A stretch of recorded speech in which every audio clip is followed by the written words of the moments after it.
ele toma conta também das mulheres grávidas. Então, já na gestação, é o conselheiro tutelar que vai auxiliar essa família. Então, ele vai defender e proteger todos os direitos que a criança e o adolescente tem, que muitas vezes a gente não sabe que tem um direito e que está sendo perdido. Então, ele vai zelar pela cultura, pelo lazer, pela saúde. E aqui dentro da nossa comunidade, propriamente dita, assim, 6 anos eu trabalho ali no Ponte Barreiro, não sei se todo mundo conhece, a antiga FEBEM.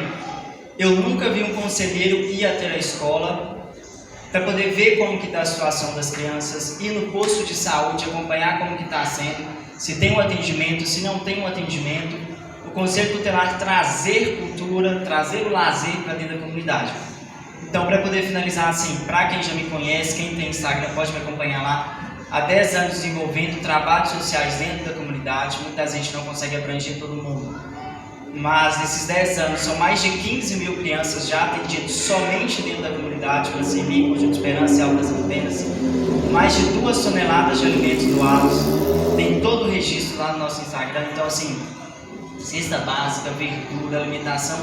E para além disso, porque eu acho que isso não é uma função do conselho, eu acho que é muito mais além do conselho para tomar conta disso. Mas nós temos feito o trabalho de formiguinha. O voto ele não é obrigatório, mas enquanto a gente não estiver votando, vai ter pessoas lá dentro fazendo o que não é dos nossos ideais, aquilo que a gente não acredita. Então a gente precisa fortalecer, precisa ir atrás, não tem uma quantidade mínima de voto, são 5 mais votados que são eleitos, né? Então meu número, como o pastor perguntou, é o 111. Vou deixar o material com ele, quem tiver interesse pode pesquisar. Estou à disposição de vocês lá no meu Instagram, no meu WhatsApp, quiser conversar, entender mais do Conselho Tutelar, quiserem conhecer os outros candidatos também podem ficar à disposição. São 11 candidatos aqui só na região do Barreiro e isso acontece no Brasil inteiro. Então, assim, eu fico muito preocupado, não tem uma mídia divulgando na televisão, no rádio e jornais, porque eles querem abafar esse momento para que ninguém saiba mesmo. Então, assim, se a gente tirar aqui, eu acredito que 90% não vai saber o que é e nem sabia que teria, né, essa eleição. Estou à disposição, quem quiser me conhecer nossos projetos. Fernanda está com a gente lá também nos projetos, pode perguntar direto para ela, que vocês vão estar cientes aí. Amém? Deu para entender, irmãos? Ele vai ficar conosco até o final. Aí quem tiver dúvida pode tirar dúvida com ele. O material vai ficar aí também, tá? Lembrando, irmãos, que é dia 1º, tá? Vai acontecer qual horário? De 8 às 17. De 8 às 17, tá? Aqui no Ponte Barreiro. Irmãos, existe uma seriedade nesse negócio aí, tá? Então, hoje existe dentro aqui de... Vamos falar de Vila Semig e Conjunto Esperança. Existe uma demanda muito grande, tá? Então, para nós que estamos acompanhando aí, estamos vendo cada situação séria, irmãos, vocês não têm noção. Então, tendo um conselheiro tutelar da comunidade, vai trazer um benefício a mais. Amém? Ok? Irmãos, isso aqui não é política não, é conselho tutelar, tá? É completamente diferente. Tem gente que acha que é política. É que, inclusive, o conselho tutelar ele não tem partido. Ele não depende de prefeitura, ele não depende de vereador, de deputado, de presidente. É um órgão que é unicamente o próprio órgão que define o que ele, né, baseado no Estatuto da Criança e do Adolescente, que ele vai dizer o que vai fazer ou não. Então não tem partido, ele não vai esperar uma resposta do prefeito, ele não vai esperar uma resposta de um vereador, de um deputado ou do presidente. Então tudo vai depender dentro do estatuto que rege a proteção das crianças e adolescentes. E você percebeu que não é obrigatório o voto, mas precisam do voto para a gente colocar lá. Amém? Amém. Então, no finalzinho ele vai estar aí para quem quiser tirar a dúvida também. Vai ter um material, nós vamos estar distribuindo também. Ok? Obrigado. Obrigado a vocês. Amém, irmãos? Glória a Deus. Preparados aí? Glória a Deus. Então vamos lá. Nós estamos vivendo dias, irmãos, aos quais nós estamos vendo famílias se desfazendo a cada instante. Divórcios acontecendo, famílias totalmente destruídas, E qual que é o papel da igreja nesse contexto? O papel da igreja é levar Jesus até as vidas, é levar Jesus dentro dos lares para que possa haver restauração. Você percebeu que quem participou aqui do Lar de Paz, você percebeu que quando o mensageiro da paz chegou na sua casa, antes dele entrar, ele falou o seguinte: que a paz do Senhor esteja nesta casa. E você falou amém. Então, quando você falou amém, a paz do Senhor veio sobre a sua casa, sobre a sua família. E você vai entender esse contexto aqui, ok? Em 1 Samuel 25:6, Davi envia uma mensagem para Nabal que representa a nossa mensagem para você hoje, sua casa e toda a sua família, nesta noite, amém? Olha só: e assim lhe comunicareis minha mensagem, paz seja contigo e com tua família, e muita prosperidade para tudo que é teu, amém? É possível, irmãos, ter paz no mundo que nós estamos vivendo hoje? É uma pergunta, sim ou não? Existe esperança para mim e para você?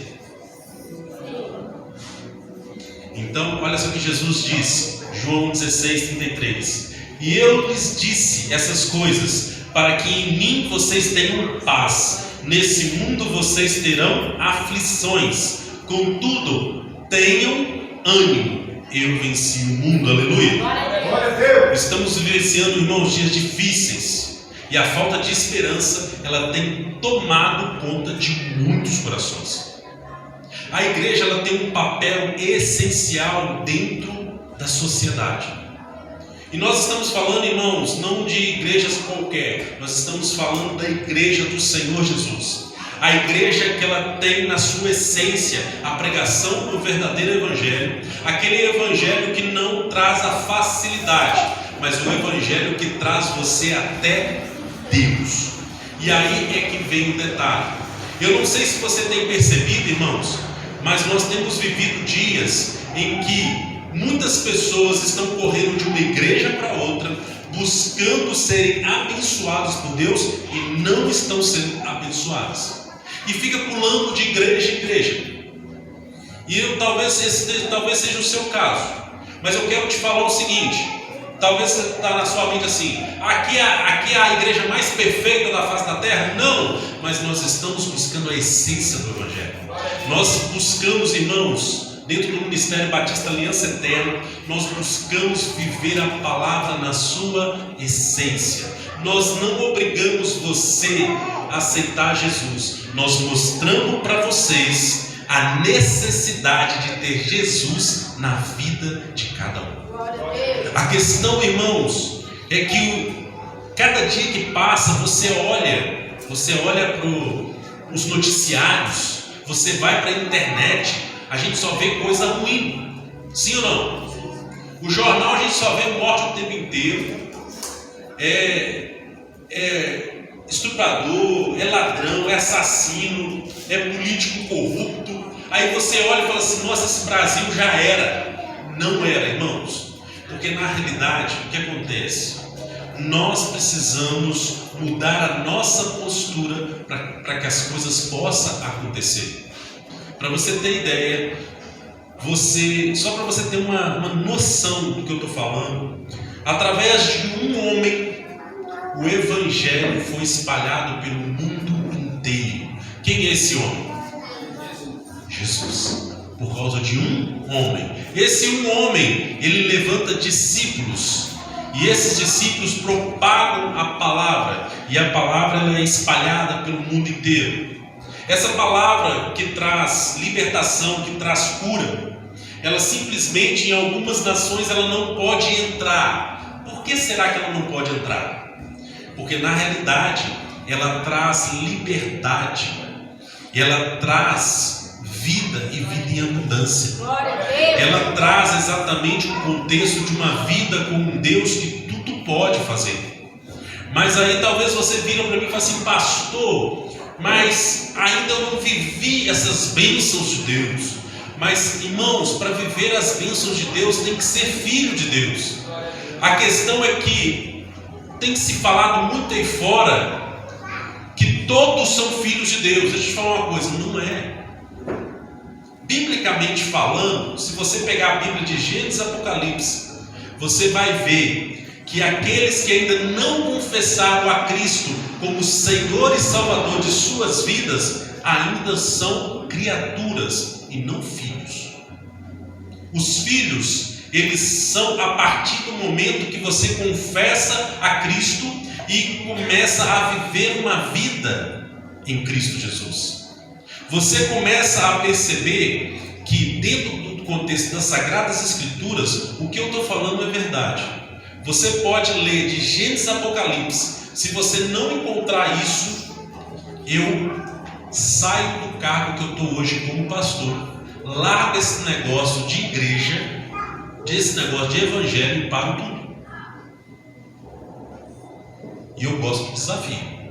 Se você conseguir encontrar, irmãos, se você conseguir encontrar. Mas eu já li a Bíblia de Gênesis e Apocalipse, eu entendi que a vida cristã, ela depende 100% de cada um de nós. Você quer ver uma coisa? As famílias, elas dependem muito da presença de Deus. Todas as famílias que têm a presença de Deus, irmãos, elas vivem uma vida graciosa, uma vida em paz. Mas onde que não tem Deus, a vida é muito louca dentro de um lar. Nós temos ajudado muitas famílias. Nós temos ajudado a restaurar muitos casamentos em nome de Jesus. Glória a Deus. E isso tudo através de orientação, direção, aconselhamentos pastorais. Irmãos, você acha que para por aqui? A gente sabe que existe também um contexto espiritual, mas sabemos que existe também um contexto natural. Aquelas pessoas que nós percebemos que já passou pelo contexto espiritual, mas ainda tem um contexto natural, nós enviamos para profissionais de psicologia e psiquiatria. A gente não tem essa bobagem com a gente não, irmãos. A gente entende que tem determinadas coisas que têm que ser tratadas. É igual um caso. Você hoje está sentindo dor. Você vai no médico, o médico vira e fala o seguinte: você vai ter que tomar dipirona, apesar que é só receita de dipirona, né, irmãos? É difícil, mas tá tudo bem. Tá bom, né? Você está sentindo dor, o médico vira e fala o seguinte: você vai tomar dipirona de 4 em 4 horas. Até a dor passar. Enquanto você estiver sentindo dor, é dipirona de 4 em 4 horas. Você volta para casa, você é cabeça dura, é teimoso, aí não quer tomar dipirona, mas a cabeça continua doendo. Mas se seguisse o receituário,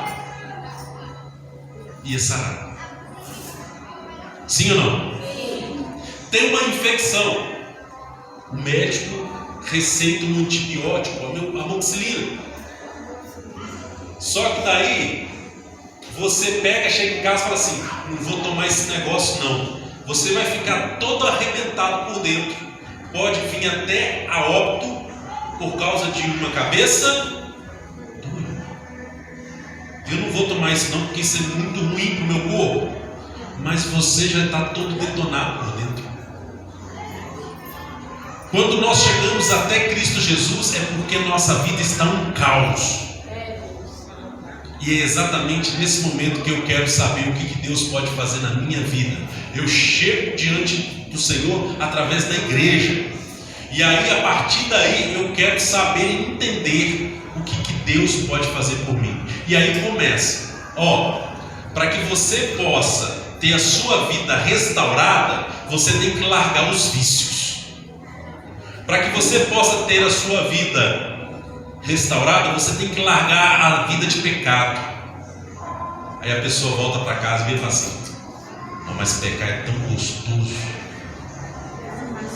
adulterar é tão gostoso, prostituir é tão gostoso, falar mal do próximo é tão gostoso, ser maledicente é tão gostoso, criticar é bom demais.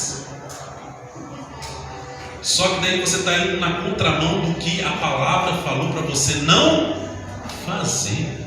Mas ela também te deu um receituário, te mostrando como ajustar a sua vida. Ela também te mostra como você pode resgatar e restaurar a sua família. Só que às vezes a cabeça dura não permite. Irmãos, do que eu estou falando? Eu estou falando que hoje você pode abraçar Cristo Jesus e Ele vai te abraçar também.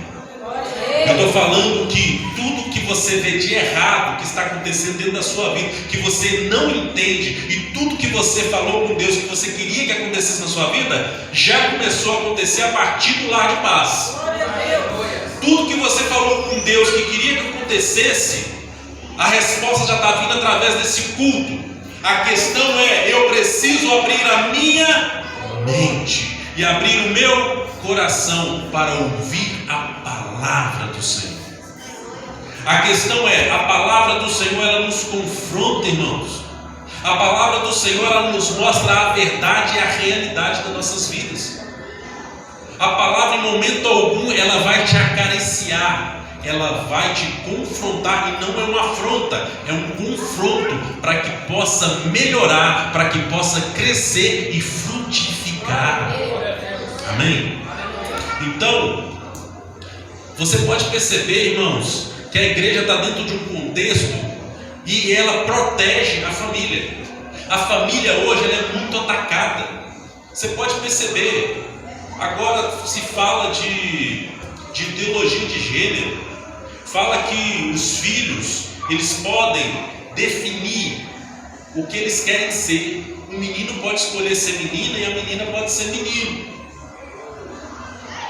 Ah, pastor, tu é homofóbico. Não, eu não sou homofóbico, irmãos. É tanto assim que no meu ciclo de amizade tem gente que é homossexual. E eu falo com eles, falo assim, eu não concordo com essa prática, mas respeito você, respeito a vida, amo as vidas. Só que biblicamente falando, irmãos, se a gente corre para Deus, o Senhor ele vai nos mostrar realmente quem nós somos. Ele vai nos mostrar exatamente o que nós precisamos fazer para melhorar. Não é do meu jeito, não é do seu jeito, é do jeito de Deus. Porque do meu jeito, do seu jeito, ainda não deu certo. Mas se fizermos do jeito de Deus, vai dar super certo. Então, irmãos, olha só que coisa interessante. Famílias hoje disfuncionais, onde os membros não cumprem o seu papel e as suas funções. Pais se voltam contra os seus filhos e filhos contra os seus pais. O errado tem tomado o lugar do certo, e o certo é relativo, irmãos. O respeito às autoridades, pais, professores, militares, políticos e etc., está em baixa, como nunca antes. Crianças estão sendo expostas a todo tipo de lixo sexual em nome da arte. E olha só, estão prestes a aprovar o aborto. Você consegue entender que diante de tudo isso é impossível a gente ter paz? Você consegue ter essa dimensão? Irmãos, eu tenho me posicionado mediante várias situações. Você não tem noção do que acontece dentro das escolas. Você não tem noção. A pastora trabalha dentro de uma escola e ela já trabalhou em outras escolas, e ela já me relatou coisas absurdas, irmãos, dentro de escolas. E não é de funcionário não, irmãos, é das crianças que ali estão participando. Crianças, irmãos, que estão sendo abusadas pelos pais, que estão sendo abusadas pelos parentes.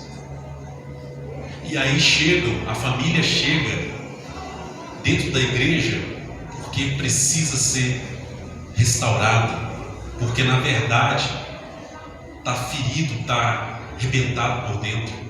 E a igreja ela tem um papel de trazer a restauração em Cristo Jesus. Satanás tem tentado destruir os lares, e a igreja está aqui exatamente para trazer a paz do Senhor.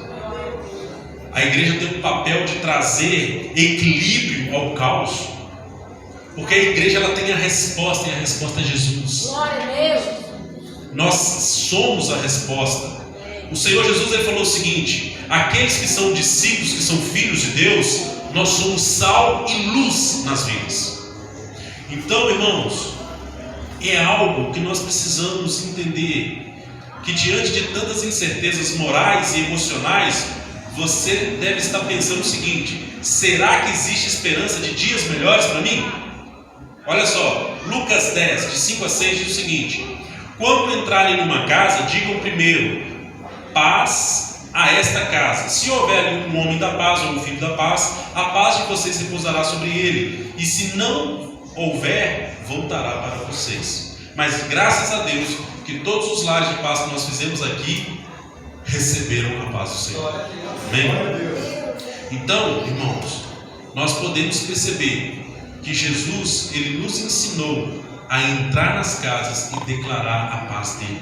Porque nós, como que pode, irmãos, a gente declarar a paz se a gente não tem paz? Só pode liberar a paz quem tem a paz do Senhor. Amém? Então aquela pessoa que não tem paz vai liberar o quê? Nada. Então, dentro desse contexto, o Senhor ele tem feito grandes coisas. E presta atenção, todas as vezes que o Senhor ele entrou numa casa, aconteceu um milagre, aconteceu uma maravilha. Você quer ver? Olha só, quando Jesus chegou no casamento em Caná da Galileia, ele chegou naquela casa, Jesus ele levou alegria. Olha só, a família de Jesus ela foi convidada, irmãos, para um casamento em Caná da Galileia. Durante a festa, acabou o vinho. Então a festa também terminaria, irmãos. Mas Jesus, ele estava ali e abençoou aquele casamento e toda aquela família, devolvendo a alegria para a festa continuasse. Então, quando Jesus ele chega a uma casa, ele renova a alegria na família, trazendo bênção e prosperidade ao lar. Talvez você está falando assim: peraí, pastor, eu escutei bem, o senhor falou que Jesus fez o milagre do vinho. Deixa eu te falar uma coisa, não é esse vinho que você está pensando, não, tá? O vinho que estava lá é o suco de uva na sua essência, sem ser fermentado. É a melhor qualidade que tem. Não é esse suquinho que você compra de caixinha, não, porque o judeu ele não aceita isso. É tanto assim que eles viram para ele, o homem lá, e falaram o seguinte: ué, você guardou o melhor vinho até agora? Porque Jesus fez um milagre acontecer. Ele trouxe a alegria novamente para aquela festa. E quando você permite, Jesus traz a alegria de volta para sua casa. Amém? Então, a pergunta é: em sua casa está acabando a festa? Jesus ele pode trazer a alegria de volta para sua casa. Amém? Olha só, na casa de Pedro, Jesus ele leva a cura para a sogra de Pedro. Ela estava passando, Jesus estava passando por lá e decidiu ir lá para a casa de Pedro. Chegando lá, a sogra dele estava enferma. Jesus chegou lá e surpreendeu todo mundo curando a sogra de Pedro. E ela ficou curada. Deixa eu te falar uma coisa: quando Jesus ele chega na sua casa, se houver enfermidade, Jesus ele é a cura. Amém? Olha só, na casa em Cafarnaum, Jesus levou restauração. A multidão lotou a casa, não deixando uma passagem sequer. Então 4 amigos pega aquele que está na maca e desce pelo telhado para chegar até Jesus. E aquele homem, quando ele chega até Jesus pelo telhado, ele sendo descido ali pelos amigos, aquele homem levantou daquele leito. Deixa eu te falar uma coisa: quem aqui recebeu o lar de paz em sua casa? Os irmãos desse ministério que foram na sua casa são esses amigos que levaram você até Jesus. Amém? Então entenda isso. Jesus ele sempre vai colocar pessoas perto de você para que a presença dele seja real na sua vida. Talvez você não estava conseguindo enxergar isso, mas a partir daquele momento o Senhor começou a manifestar a glória dele na sua casa, na sua família. Porque o Senhor enviou pessoas para lá, porque você tinha clamado por Deus, para que tudo mudasse na sua vida. E mudou, né? Então, esse culto, ele está trazendo exatamente esse contexto. E eu e você precisamos entender que quando Jesus ele chega, ele restaura vidas, okay? Ele cura as deficiências, as paralisias e te faz andar novamente. Talvez você estava no contexto da sua casa paralisado, sem rumo, sem direção, talvez fincado dentro do seu quarto, talvez você não tinha motivação para mais nada. A partir do lar de paz, tudo mudou. Aí talvez você fale assim: ah, mas ainda tem muita coisa. É lógico que não tem muitas coisas. Se você acha que a gente consegue resolver uma questão em 7 semanas, não, é um processo. É um processo. Simplesmente você teve a oportunidade de ter um conhecimento de quem é Jesus. Então é exatamente isso. Olha só, na casa de Levi, Jesus chegou lá e levou perdão. Levi, não sei se você sabe, Levi ele é Mateus. E ali ele era um cobrador de impostos. Ele era odiado pelos seus irmãos, pelos israelitas, porque ele cobrava impostos para Roma. Então, quando Jesus chega até ele, tudo muda. Levi ele chama Jesus numa festa na casa dele, para apresentar Jesus para as pessoas. E eu creio que ele fez um churrasquinho lá, irmãos. Eu acredito que ele fez um churrasquinho lá. E aconteceu que quando Jesus chega lá, os fariseus criticando Mateus, aquele negócio todo, ele simplesmente, e falando que ele era um pecador, porque ele cobrava imposto do povo de Israel, mas Jesus declarou perdão na vida e na casa de Mateus. E o perdão entrou e tudo mudou para a vida daquele homem. Porque quando Jesus ele chega, aonde que não há perdão, o Senhor derrama perdão. Glória a Deus. Amém? Então, você deve estar pensando que Jesus está demorando para fazer as coisas na sua vida. Mas na verdade ele não está. Ele só está esperando o seu passo de fé para que ele possa agir perpetuamente na sua vida, na sua casa, na sua família. Amém? Olha só, nas casas dos discípulos, olha só, após a ressurreição de Jesus, os discípulos, irmãos, eles se fecharam dentro de casa, trancaram as portas, janelas, e Jesus apareceu no meio deles por 2 vezes. E quando Jesus apareceu, Jesus confirmou que ele tinha ressuscitado. E a partir dali aqueles homens voltaram a se fortalecer em sua fé. E eles abriram as portas, janelas e começaram a fazer a obra novamente. Às vezes você está com medo, você está com receio de muitas coisas, mas quando Jesus ele chega, ele fortalece a sua fé para que você possa avançar e crescer, aleluia. Então, muitas vezes nós estamos em nossas casas com as portas trancadas e com medo, irmãos.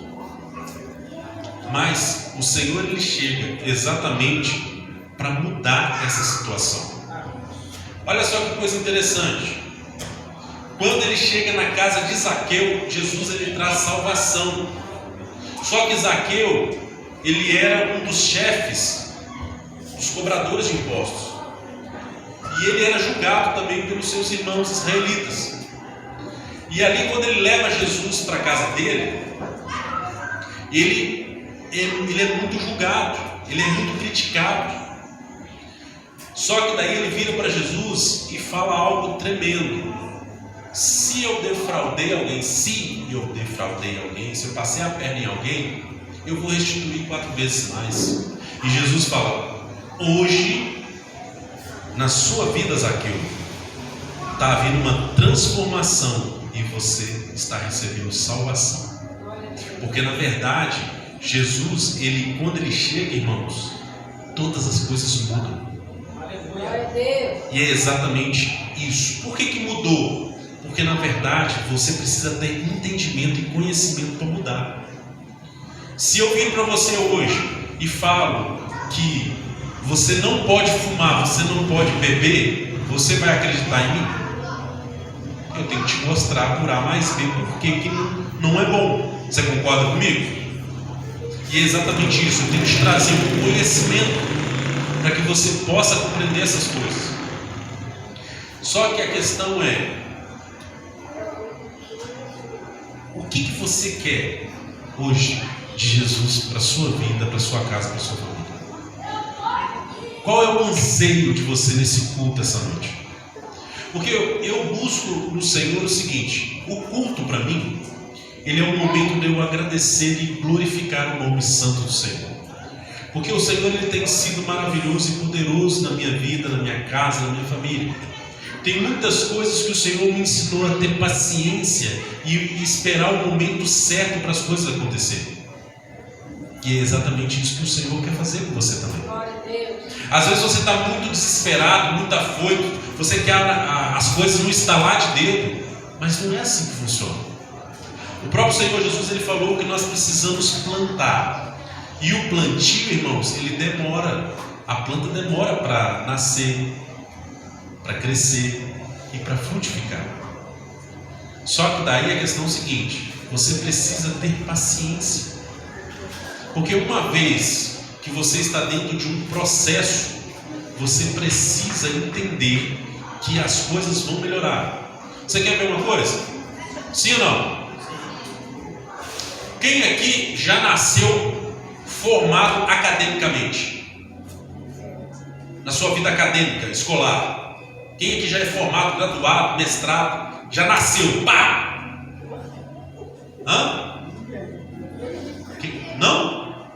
Não tem ninguém aqui assim? Qual que é o processo? Hã? Começar a estudar? E começa com que idade? 6 anos mais ou menos, não é isso? E aí termina o ensino médio com que idade? 18. Depois vai para a faculdade? 4, 5, 6, 7 anos por aí. Alguém aqui já nasceu pronto? É um processo, você entende? Da mesma forma, se a sua vida até aqui você vem vivendo ela de forma ao qual ela não está te agradando, mas a partir de hoje tudo pode mudar. Só que você tem que compreender o processo. Você precisa entender que tem que ter paciência, tem que se acalmar. A alma nossa é muito agitada. Nós precisamos compreender o quanto Deus ele quer realizar nas nossas vidas. Amém? Então, olha só. Por que Jesus entrou nessas casas, irmãos? Porque a tristeza, a enfermidade, as paralisias, a falta de perdão, a morte, a incredulidade, a falta de salvação roubam a paz em nossos lares e nossas casas. Por isso, Jesus disse: quando entrarem numa casa, digam primeiro: paz a esta